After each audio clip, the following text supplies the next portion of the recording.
Friends, number system के इस lecture में आपका स्वागत है। नंबर सिस्टम क्लास 9th का पहला चैप्टर है। इससे पहले मैं इसको शुरू करूं, इससे पहले मैं बता दूं कि मैं इस नंबर सिस्टम लेक्चर के पूरे सीरीज में मैं जो बेसिक्स जो सिलेबस होता है, जो बोर्ड्स में जो सिलेबस होता है, मैं वो पूरा बेसिक्स से शुरू करूँगा। बेसिक्स जो क्वेश्चन होता है वो सारे क्वेश्चन कराऊँगा। उसके अलावा अगर आप कोई एग्ज़ाम का तैयारी करते हो तो अगर उसमें मुश्किल जो क्वेश्चन पूछते हैं वो सारे क्वेश्चन भी मैं कराऊंगा। जैसे बहुत सारी बुक होती है, जैसे आईआईटी फाउंडेशन की बुक होती है, पियर्सन की 9th-10th की, तो उसमें से भी मैं क्वेश्चन कराऊंगा। तो इस पूरे नंबर सिस्टम के लेक्चर सीरीज में आपको बेसिक्स से लेके पूरा ऊपर तक सारा कुछ मिलेगा। तो बने रहिए मेरे साथ। तो आइए शुरू करते हैं। नंबर सिस्टम, नंबर क्या होता है वो तो आपको पता ही है। सामने जो दिख रहा है 1 2 3 4 5 6 6 7 8 9, ये सारे नंबर्स होते हैं। लेकिन ये नंबर का ज़रूरत क्यों पड़ा? क्योंकि अगर हम नंबर सिस्टम और ये नंबर के हिस्ट्री की बात करें तो पहले क्या होता था, ये सारे नंबर पहले नहीं हुआ करते थे। तो पहले अगर हम दूसरे अलग अलग प्रांत में चले जाए तो हर जगह का नंबर सिस्टम अलग अलग होता था। जैसे कुछ देश में क्या करते थे, पत्थर पे लाइन बना के या किसी लकड़ी पे लाइन बना के वो नंबर को दर्शाते थे। तो हर जगह नंबर का ये अलग अलग था, तो काफ़ी पहले दिक्कत भी आती थी। जैसे कई बार पत्थर से गिनते थे, मतलब अलग अलग तरीके से गिनते थे, और ये नंबर सिस्टम हर जगह पे अलग अलग हो जाता था। मतलब एक जैसा नंबर सिस्टम नहीं रहता था। जैसे अभी जो हम लोग पढ़ते हैं 0 1 2 3 ये सब है, ये इस राज्य में, इस डिस्ट्रिक्ट में, हर डिस्ट्रिक्ट में, हर कंट्री में, मतलब पूरे दुनिया में सेम नंबर सिस्टम चलता है। तो अभी हम लोग को उतना दिक्कत नहीं होता जितना पहले होता था। जैसे मानो मैं तुमसे एक क्वेश्चन पूछता हूँ कि रणवीर सिंह जो बॉलीवुड हीरो है, आपको पता ही होगा, हाँ, तो रणवीर सिंह के पास कितना लहंगा है? क्या बोलोगे आप? अगर आपको पता होगा, नहीं तो ऐसे भी गेस करोगे, 10 15 20 लहंगा है रणवीर सिंह के पास। सोचो, अगर ये नंबर सिस्टम नहीं रहता तो क्या आप बता पाते? नहीं बता पाते। अगर आप बता भी पाते तो दूसरा नहीं समझ पाता, क्योंकि नंबर सिस्टम हर क्षेत्र में अलग हो जाता था। तो इसलिए नंबर सिस्टम के आने के बाद मतलब हमारी ज़िंदगी काफ़ी अच्छी हो गई है। तो आइए इसको शुरू करते हैं।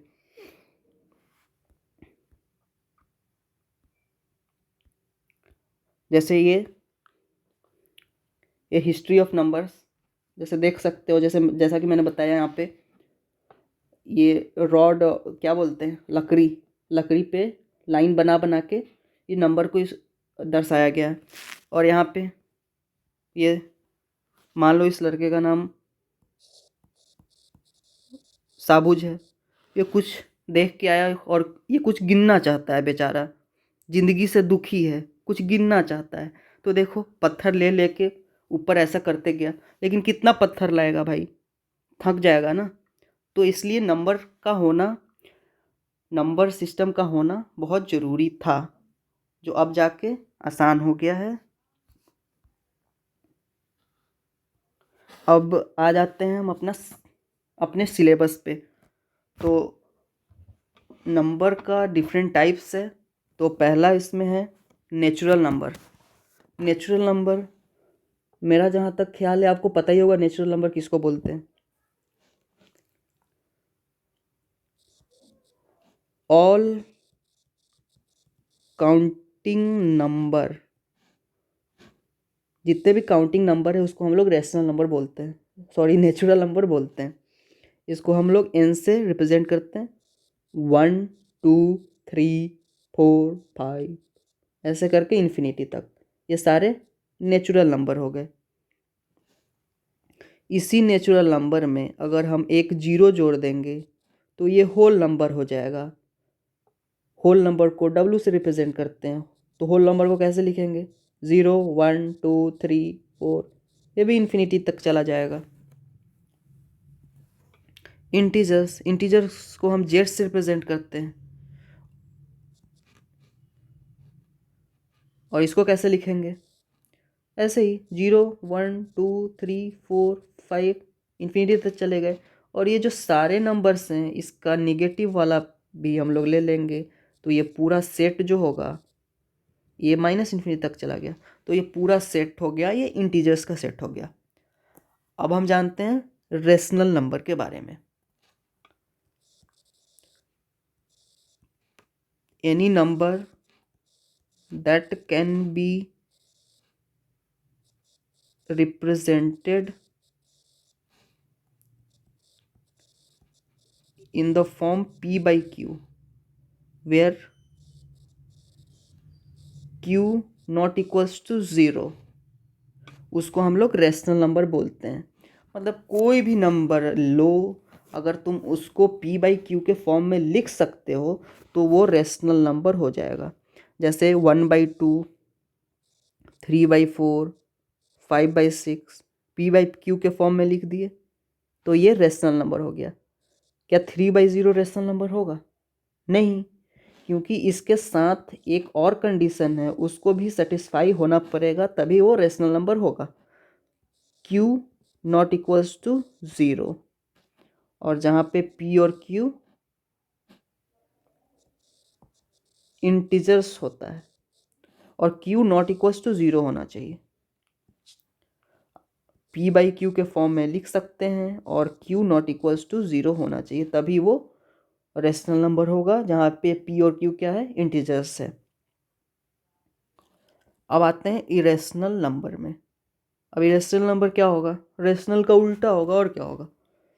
Any number that can not be represented in the form of p by Q, है ना, where q not equals to 0, उसको इरेशनल नंबर बोलेंगे। तो इरेशनल नंबर का एग्जाम्पल क्या होगा? बताओ क्या होगा? √2, √3, 3√5, 4√2 25। इसको हम p बाई क्यू के फॉर्म में नहीं लिख सकते, इसलिए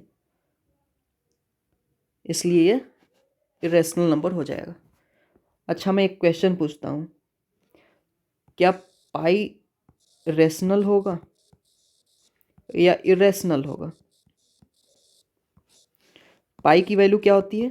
22/7। तो इसको तो मैं p बाई क्यू के फॉर्म में लिख दे रहा हूँ, और q नॉट इक्वल्स टू 0 भी है, तो इसको तो रेशनल हो जाना चाहिए, है ना, ये तो रेशनल होना चाहिए। लेकिन ये रेशनल नहीं होता है। क्यों? क्योंकि पाई की जो वैल्यू है वो 22/7 नहीं होती है, ये अप्रॉक्सीमेट वैल्यू होता है।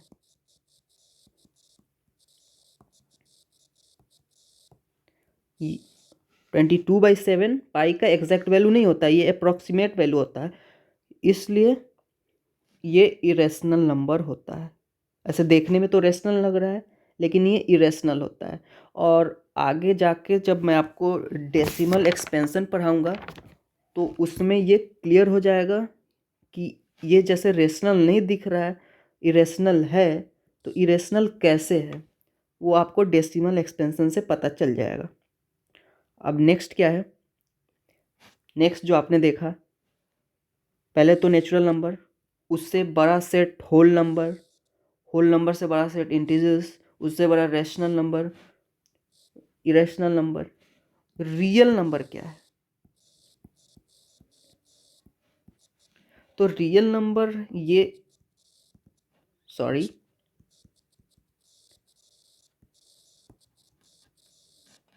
आइदर रैशनल और इरेशनल, उसको हम लोग रियल नंबर बोलते हैं। या ऐसे भी बोल सकते हैं, रेशनल और इरेशनल को मिला के रियल नंबर बनता है। मतलब हम लोग जितने भी नंबर्स देखते हो सारे रियल नंबर होता है अभी तक तो। क्योंकि अगर आप हायर क्लासेस में जाओगे तो रियल नंबर से बड़ा भी एक नंबर होता है, वो कॉम्प्लेक्स नंबर होता है। कॉम्प्लेक्स नंबर का सेट जो है वो रियल नंबर से भी बड़ा होता है, लेकिन अब तक तो आपको रियल नंबर तक ही पढ़ना है, तो रियल नंबर ही यहाँ तक, रियल नंबर का ही सेट सबसे बड़ा है। अब नेक्स्ट क्या है? नेक्स्ट है real number and their decimal expansion. तो इसके लिए मैं यहाँ पे 3 नंबर ले लेता हूँ, 10/3, 7/8 एंड 1/7। अब इसको सारे नंबर्स को डिवाइड करके, नीचे वाले से ऊपर वाले को डिवाइड करके मैं इसके डेसिमल को रीड करता हूँ, डेसिमल के बारे में जानता हूँ कि क्या हो रहा है। तो अगर मैं 10 को 3 से डिवाइड करता हूँ तो क्या आ रहा है? रिमाइंडर 1 आ रहा है, और ये कितना आ रहा है? 3.333। ये 3 जो है ना, आपको रिपीट होता हुआ दिख रहा होगा। और यहाँ पे मैं अगर 8 से 7 को डिवाइड करता हूँ तो रिमाइंडर 0 आ रहा है, और यहाँ पे ये आ रहा है। 7 को डिवाइड करता हूँ तो यहाँ पे रिमाइंडर 1 आ रहा है, और ये ऐसा कुछ चलते चला जा रहा है, मतलब ये ख़त्म तो नहीं होगा कभी भी, क्योंकि रिमाइंडर 0 नहीं हो रहा है तो ये वाला भी चलते रहेगा, चलते रहेगा, चलते रहेगा। यहाँ पे रिमाइंडर 0 हो गया तो ये यहाँ पे ख़त्म हो गया। ख़त्म हो जाना को बोलते हैं टर्मिनेट कर गया, है ना, तो इसको टर्मिनेटिंग भी बोलते हैं। तो आइए इसको देखते हैं आगे। Remainder either becomes 0 after a certain stage और स्टार्ट रिपीटिंग देमसेल्व्स, है ना। कुछ देर के बाद रिमाइंडर 0 हो गया, और कुछ में क्या हो रहा है? रिमाइंडर रिपीट करने लग रहा है। ये तीनों से हम लोग को ये पता चल रहा है। अच्छा, केस 1 में हम लोग क्या देखते हैं? केस 1 में देखते हैं रिमाइंडर बिकम्स 0, है ना। 7/8 को डिवाइड किया हूँ तो रिमाइंडर क्या हो गया है? 0 हो गया है, और डिवाइड करने पे क्या आया है? यह है। एक और एग्जांपल ले लेता हूँ, 1/2, इसको भी डिवाइड करूँगा तो 0.5 आएगा, रिमाइंडर 0 आ जाएगा। In all this decimal expansion terminates or ends after a finite number of steps। जैसे कि बोला मैं, रिमाइंडर 0 आ गया मतलब वो ख़त्म हो गया, है ना, या उसको हम लोग टर्मिनेट्स भी बोलते हैं, इसलिए इसको हम लोग टर्मिनेटिंग भी बोलते हैं। बहुत जगह बुक में आप देखोगे कि टर्मिनेटिंग लिखा रहता है, वही रहता है, क्योंकि आप डिवाइड करते चले गए, रिमाइंडर 0 आ गया मतलब वो अब ख़त्म हो गया, मतलब टर्मिनेट कर गया। अब केस 2 में आते हैं। तो केस 2 में क्या है? Reminder never becomes 0। रिमाइंडर कभी 0 होता ही नहीं। तो अगर मैं ऐसा कुछ है, रिमाइंडर कभी 0 होएगा ही नहीं, तो इधर वाला कभी ख़त्म होएगा ही नहीं। डिवाइड करते रहो, थक जाओ, है ना, ये कभी ख़त्म ही नहीं होगा। और इधर रिमाइंडर कभी 0 होगा ही नहीं, तो ये क्या हो गया? नॉन टर्मिनेटिंग हो गया ना, क्योंकि टर्मिनेट ही नहीं कर रहा है, जब ख़त्म ही नहीं हो रहा है ना। मतलब रिमाइंडर कभी 0 होगा ही नहीं, तो ये कभी ख़त्म ही नहीं होगा, तो ये नॉन टर्मिनेटिंग हो जाएगा। नॉन टर्मिनेटिंग हो जाएगा और रिकरिंग भी हो जाएगा, रिपीटिंग, रिपीट करता रहेगा। जैसे इसको मैं कुछ एग्जांपल्स से आपको बताऊंगा तो समझ में आएगा। जैसे मैं 10/3 लेता हूँ, है ना, तो इसको मैं अगर डिवाइड करता हूँ तो ये क्या आएगा? 3.91, थोड़ा डिवाइड अलग तरीके से कर दिया मैंने, 3, ऐसे करते जाऊँगा।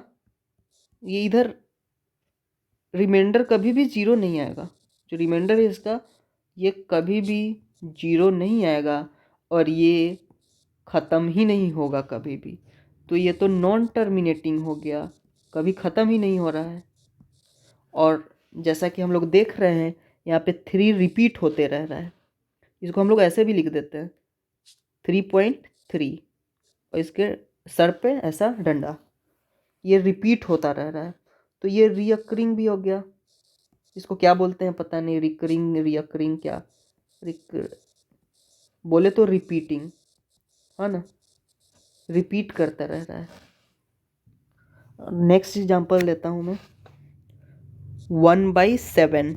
1/7 इसको डिवाइड करोगे, मैं पहले से डिवाइड करके रखा हुआ हूँ, तो इसको अगर मैं डिवाइड करूँगा ना तो 0.142857, 14285 14285 तो यहाँ पे आप लोग देख रहे होंगे कि ये वाली टर्म जो है ना बार बार रिपीट हो रहा है, तो इसको मैं ऐसे भी लिख सकता हूँ 0.142857, और इसके ऊपर से डंडा, ये रिपीट हो रहा है बार बार, तो ये भी क्या है, नॉन टर्मिनेटिंग रिपीटिंग। अब आता हूँ मैं नेक्स्ट स्लाइड ओपन करता हूँ। अब ये सारी चीज़ें मैं क्यों बता रहा हूँ, ये डिवाइड करने से क्या फ़ायदा है, तो रेशनल नंबर और इरेशनल नंबर जो हमने पढ़ा है, रेशनल नंबर की डेफिनेशन क्या होती है, जिसको हम लोग P/Q के फॉर्म में लिख सकते हैं, जहाँ पे Q नॉट इक्वल्स टू 0। लेकिन अगर हम उस डेफिनेशन से अगर हम लोग पता नहीं लगा पा रहे हैं कि रेशनल है कि रेशनल, तो उसको हम लोग डेसिमल एक्सपेंशन से पता कर सकते हैं कि रेशनल है कि इरेशनल। तो इसी में जैसे रिमाइंडर कभी 0 नहीं हुआ है ना, तो ये कभी भी ख़त्म नहीं होगा, तो ये टर्मिनेटिंग इसको बोलते हैं। सॉरी, रिमाइंडर 0 हो गया उसको टर्मिनेटिंग बोलते हैं, टर्मिनेट कर गया। रिमाइंडर 0 हो गया मतलब टर्मिनेट कर गया, और रिमाइंडर कभी 0 नहीं हो रहा है और वो रिपीट कर रहा है, तो उसको नॉन टर्मिनेटिंग रिपीटिंग बोलते हैं हम लोग, है ना। तो यहीं से एक कॉन्सेप्ट आता है रेशनल इरेशनल का, इसलिए ये सब कुछ इसलिए बताया जा रहा था। अभी इसको बड़ा कर लेता हूँ मैं, रेशनल नंबर,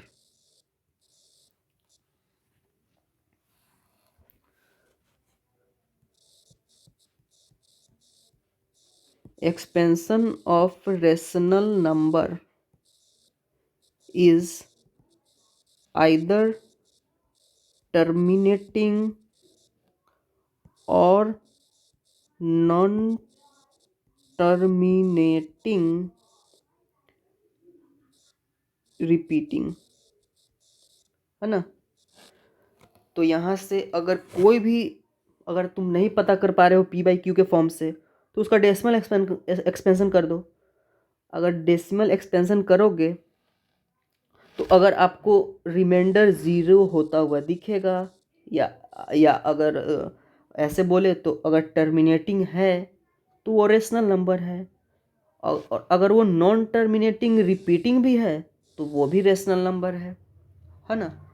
तो आप कोई भी, जैसे 10/3, ये तो ऐसे ही दिख जा रहा है कि P/Q के फॉर्म में Q नॉट इक्वल्स टू 0, तो ये रेशनल नंबर हो गया, है ना। इसको डेसिमल एक्सपेंशन से कैसे बताएंगे कि ये रेशनल नंबर है, ये रेशनल नंबर हो गया। अब इसको डेसिमल एक्सपेंशन से कैसे बताएंगे कि ये रेशनल नंबर है, तो 10/3 को अगर मैं डिवाइड करूँगा तो क्या आएगा, 3.333, रिपीट करता है ना, तो ये आप बोले तो इसको ऐसे भी लिख सकता हूँ 3.3 के ऊपर टकले पे ऐसा डंडा, तो ये क्या है, ये नॉन टर्मिनेटिंग रिपीटिंग है ना। तो ये भी रेशनल नंबर है, तो ये भी रेशनल नंबर हो गया, ऐसे भी बता सकते हैं।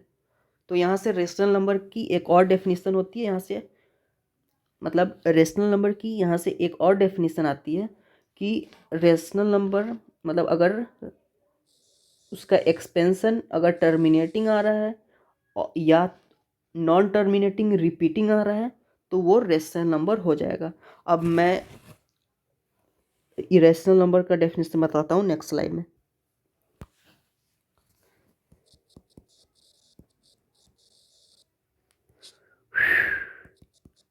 इरेशनल, अरे यार, नंबर तो पता ही है, इरेशनल नंबर जिसको हम लोग P/Q के फॉर्म में नहीं लिख सकते, जहाँ पे Q not equals to zero है, वो इरेशनल नंबर हो जाता है। बाई चांस हम इस डेफिनेशन से नहीं बता पाए कि रैशनल है कि इरेशनल, तो डेसिमल एक्सपेंशन से बता सकते हैं कि रैशनल है कि इरेशनल। तो इरेशनल नंबर का डेसिमल एक्सपेंशन वाला डेफिनेशन क्या है कि नॉन टर्मिनेटिंग और नॉन रिपीटिंग, ये अगर दोनों है तो वो इरेशनल नंबर है। जैसे बहुत सारा ऐसा है, मैं जैसे कोई एग्जांपल लेता हूँ, इरेशनल नंबर का कोई एग्जांपल लो। हाँ, √2। √2 क्या होता है? इरेशनल नंबर होता है।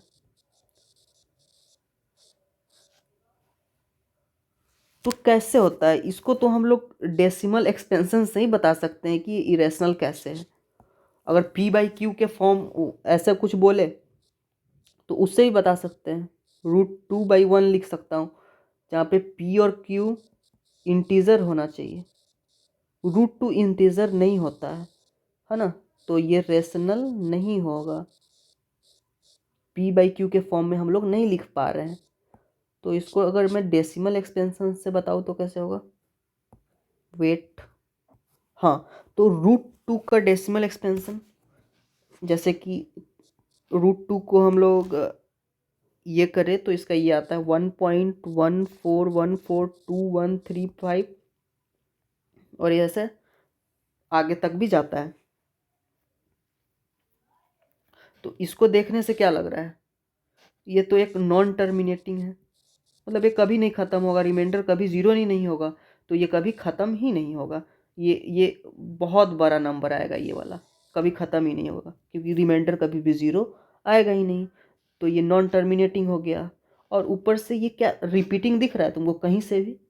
नहीं, कहीं भी रिपीटिंग नहीं दिख रहा है। बोलोगे कि 1 4 के बाद फिर 1 4 आ रहा है, तो उसके बाद फिर 1 4 कहाँ आ रहा है? उसके बाद तो 2 1 आ रहा है।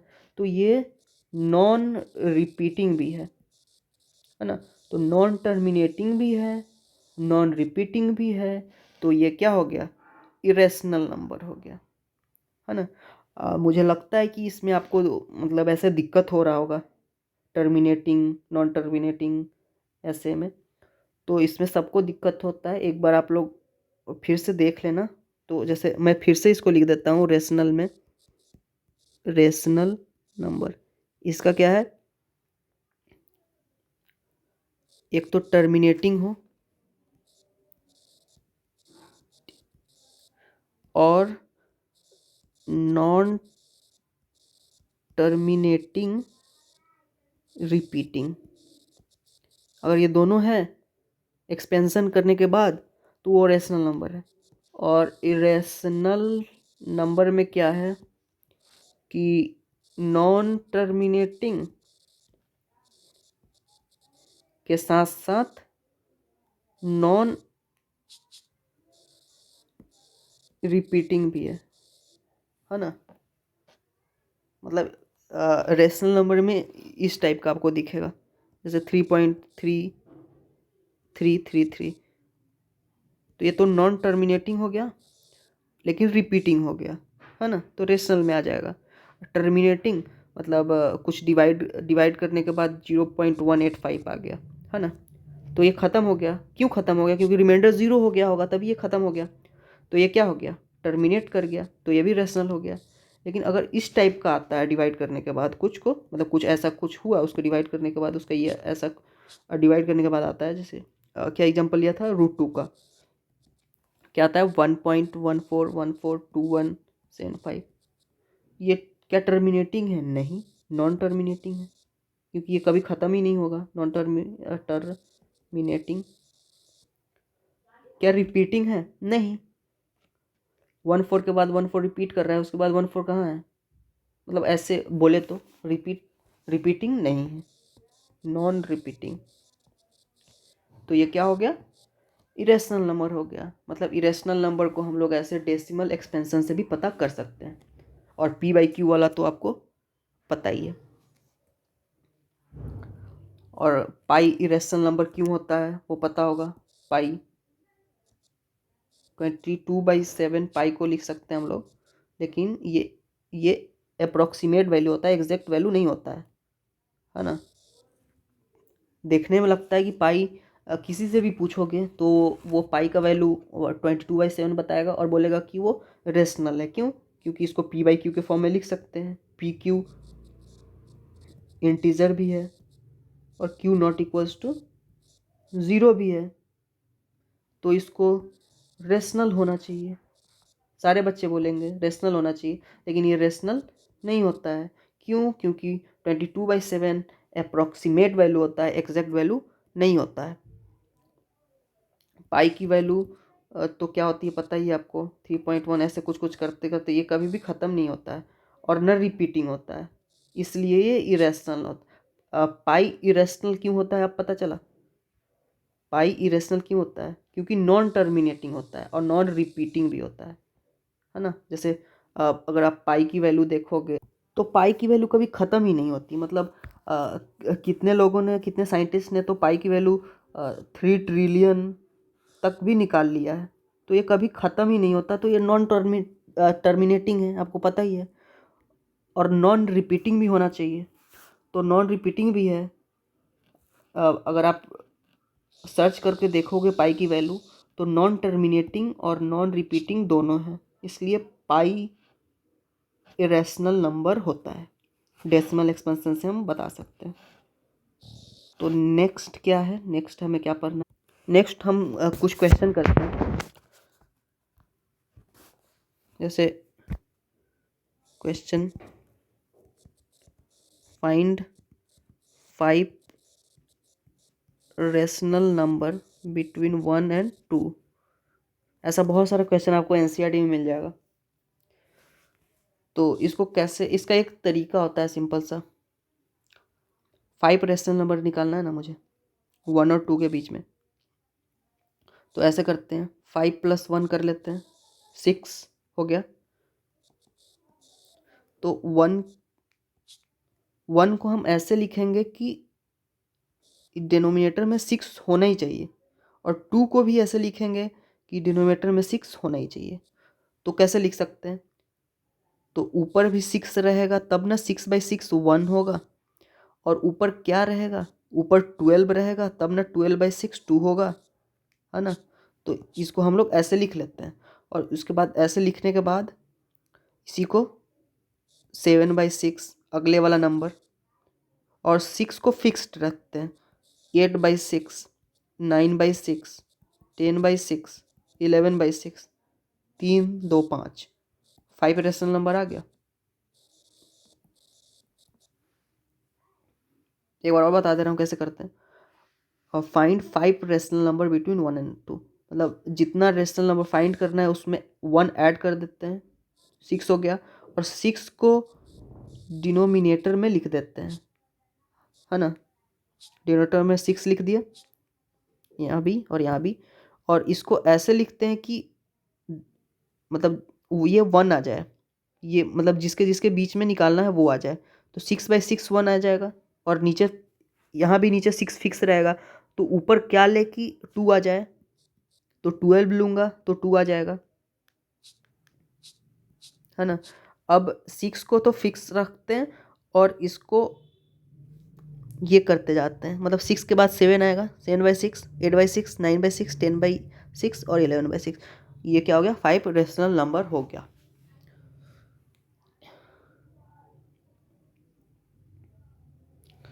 और कोई क्वेश्चन है क्या? जैसे एक और क्वेश्चन है सेम ऐसा ही, फाइंड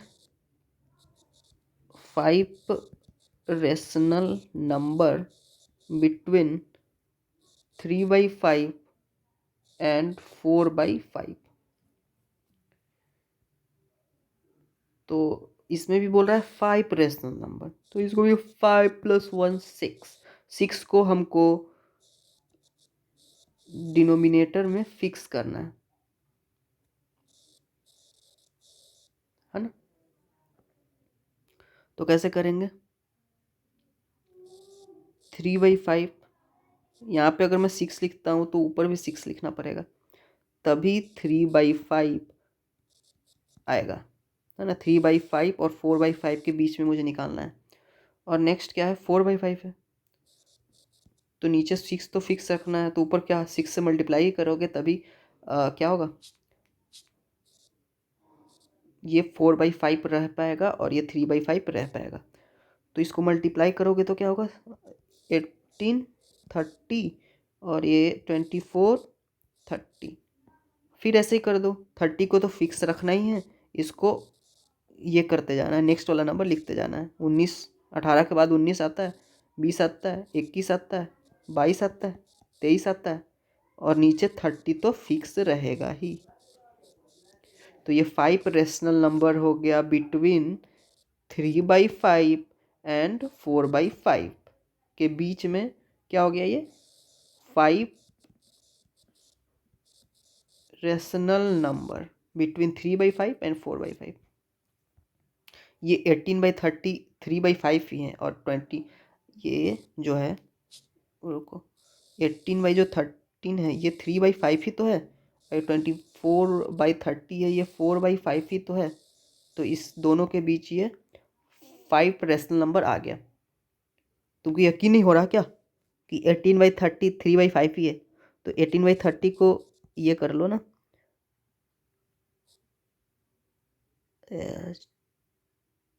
6 3 जा 18 और 6 5 जा 30, 3/5 आ गया, वही तो है। तो हो गया। अब मुझे लगता है सारे क्वेश्चन हो गए, और कुछ बचे हुए, और भी शायद कुछ क्वेश्चन बचे हैं, वो क्वेश्चन ले लेते हैं। नेक्स्ट क्वेश्चन देखते हैं। तो ये हमारा नेक्स्ट क्वेश्चन है।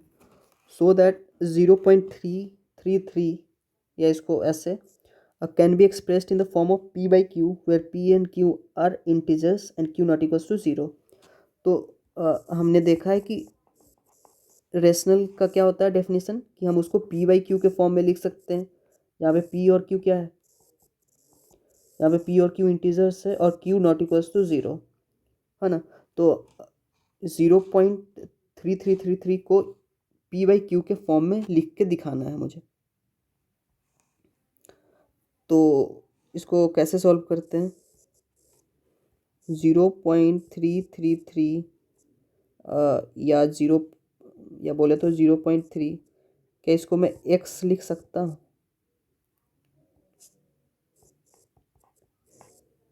इसको x लिख दिया। और इसमें क्या करते हैं, जैसे जैसे यहाँ पे मैं 10 से मल्टीप्लाई करूँगा दोनों तरफ। अभी आपको बताता हूँ 10 से ही मल्टीप्लाई क्यों कर रहा हूँ, है ना। जैसे यहाँ पे रिपीट क्या कर रहा है, 0.3333, या बोले तो 0.3 को ऐसे लिख सकते हैं ना।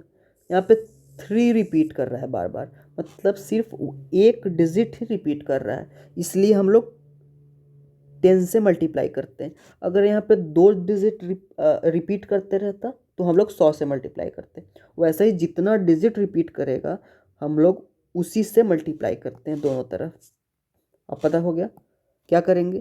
पहले तो जिसको p/q के फॉर्म में लिखना है उसको हम लोग x मान लेंगे से, फिर उसके बाद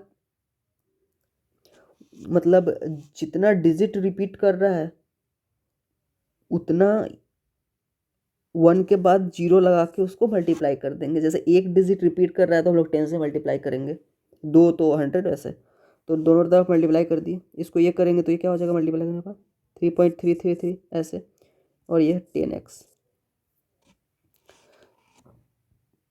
3.3 को मैं क्या लिख सकता हूँ, 3 + 0.3 लिख सकता हूँ, हाँ लिख सकता हूँ। तो इसको मैं ऐसे लिख देता हूँ, 3 + 0.3333 = 10x, है ना। 3.33 को ऐसे लिख दिया। अब ये क्या है, यही तो x है, देखो ऊपर यही तो x है, 3.33, इसी को तो x लिया है हमने, है ना। तो ये x हो गया, तो क्या हो गया, 3 + x = 10x, x इधर चला गया तो 9x = 3, x = क्या हो जाएगा 3/9, तो यहाँ से 1/3। क्या हमने x को क्या माना था, 0.333 को हमने, या 0.3 को हमने x माना था। क्या इसको हमने p/q के फॉर्म में लिख दिया? हाँ, p/q के फॉर्म में लिख दिया। 1 क्या इंटीजर है, 3 भी इंटीजर है, और क्या q नॉट इक्वल्स टू 0 है? हाँ, यही हमको प्रूफ करना था, मतलब यही हमको दिखाना था, है ना। सो दैट इतना can be express in the form of p/q where p and q are integers. तो ये हमने शो कर दिया। पहले तो इसको x लिया, फिर जितना नंबर रिपीट कर रहा है उतने से मल्टीप्लाई कर दिया, और यहाँ से x p/q के फॉर्म में लिख दिया, वहाँ जहाँ पे p और q क्या है, इंटीजर्स है, और q नॉट इक्वल से 0 है। एक दूसरा एग्जांपल ले लेता हूँ, अगर आपको ठीक से क्लियर नहीं हुआ तो।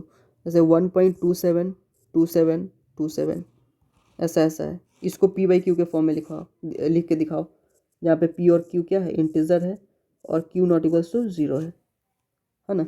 यहाँ पे आपको दिख रहा होगा कि यहाँ पे 2 नंबर रिपीट कर रहा है, 27 रिपीट हो रहा है। ठीक है, जैसा एक ही काम करना है, पहले इसको हम लोग को x ले लेना है, फिर मल्टीप्लाई करना है। 2 नंबर रिपीट कर रहा है तो 100 से मल्टीप्लाई करना है, ठीक, दोनों तरफ 100 से मल्टीप्लाई। उसके बाद क्या करना है, मल्टीप्लाई 27 ऐसा 100x। अब इसको हम लोग को एक्सपेंड करके लिखना है, ऐसे एक्सपेंड करना है कि ये x वाला वैल्यू हम लोग इसमें सब्स्टिट्यूट कर दें।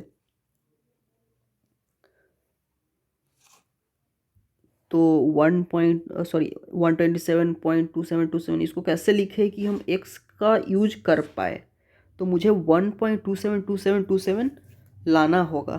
तो अगर मैं 26 को अलग कर दूँ तो क्या बचेगा, 1.2727 बचेगा। तो इसको मैं 1.2727 लिख सकता हूँ इधर, और यही तो x है ना, यही तो x है। तो इसको 26 प्लस x 100x, ये इधर गया 99x, 126 x equals to 126 126/99। p/q के फॉर्म में लिख दिए, p और q integers and q not equals to 0। तो आज का लेक्चर हमारा समाप्त हुआ, धन्यवाद। आज ये मेरा पहला लेक्चर है और मेरे पास माइक भी नहीं है, तो थोड़ा अगर आपको दिक्कत हो रहा होगा तो मैनेज कर लीजिएगा, नेक्स्ट लेक्चर से ये दिक्कत नहीं होगा। Thank you.